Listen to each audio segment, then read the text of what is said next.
ইনশাআল্লাহ। কারণ আগামীতে আবার আপনাদের সাথে দেখা হবে কিনা আমি জানি না। আমি দেখতে পাচ্ছি বাংলাদেশের ভাগ্য আকাশে উত্তর গগনে কালো মেঘ জমা হয়েছে।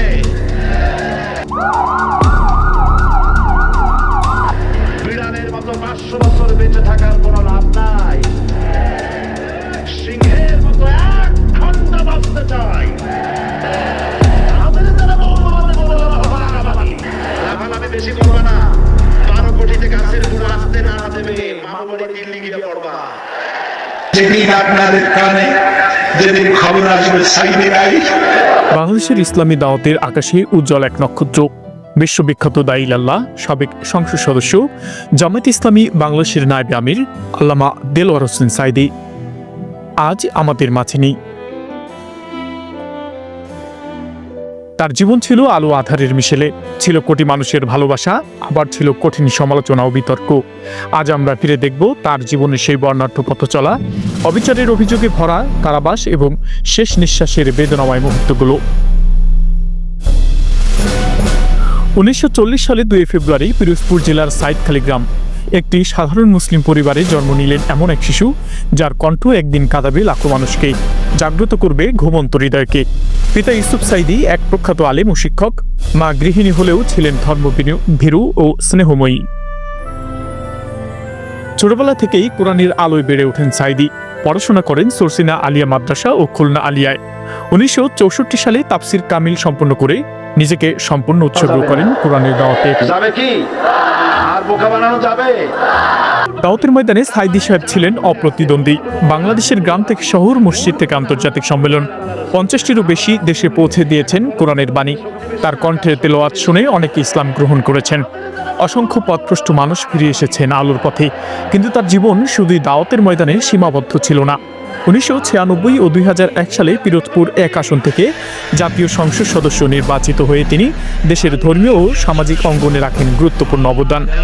তার বক্তৃতায় যেমন ছিল সত্যের নির্ভীক উচ্চারণ, তেমন ছিল মানুষের হৃদয়ে ছোঁয়া ভাষা।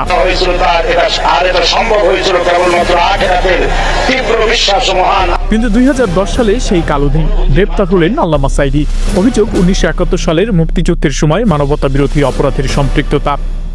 2013 সালের 28 ফেব্রুয়ারি আন্তর্জাতিক অপরাধ ট্রাইব্যুনাল তাকে মৃত্যুদণ্ডে দণ্ডিত করে। সেদিন দেশের রাস্তাঘাট ভরে গিয়েছিল কান্না, ক্ষোভ ও বিক্ষোভে। 2014 সালের আপিল বিভাগ তার রায় কমিয়ে আমৃত্যু কারাদণ্ডে রূপান্তরিত করেন। সমর্থকদের দাবি এই রায় রাজনৈতিক উদ্দেশ্য প্রণোদিত, সত্যিকার বিচার পাননি সাঈদী সাহেব। কিন্তু আইনগতভাবে তিনি থেকে গেলেন কারাগারের অন্ধকারে দীর্ঘ 13 বছর। দীর্ঘদিন ধরে ডায়াবেটিস, হৃদরোগ ও উচ্চ রক্তচাপে ভুগছিলেন তিনি। 13 আগস্ট 2023 বিকেলে কারাগারে বুকের ব্যথা অনুভব করেন। তড়িঘড়ি করে নিয়ে যাওয়া হয় শহীদ তাজউদ্দিন আহমেদ মেডিকেল কলেজ হাসপাতালে। সেখান থেকে স্থানান্তর করা হয় বঙ্গবন্ধু শেখ মুজিব মেডিকেল বিশ্ববিদ্যালয়ে। ডাক্তাররা চেষ্টা চালিয়েছেন, কিন্তু রাত 8:40 থেমে যায় এই আলেমের হৃদস্পন্দন।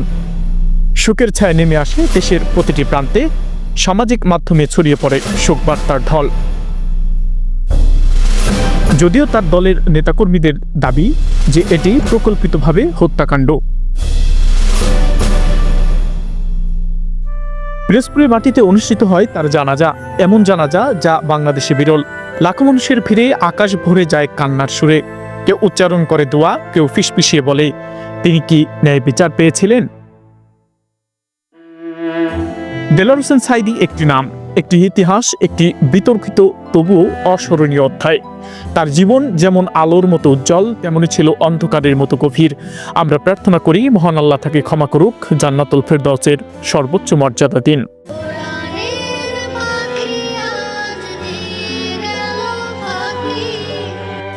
ইসমাইল হোসেন, নিউজ শাসা।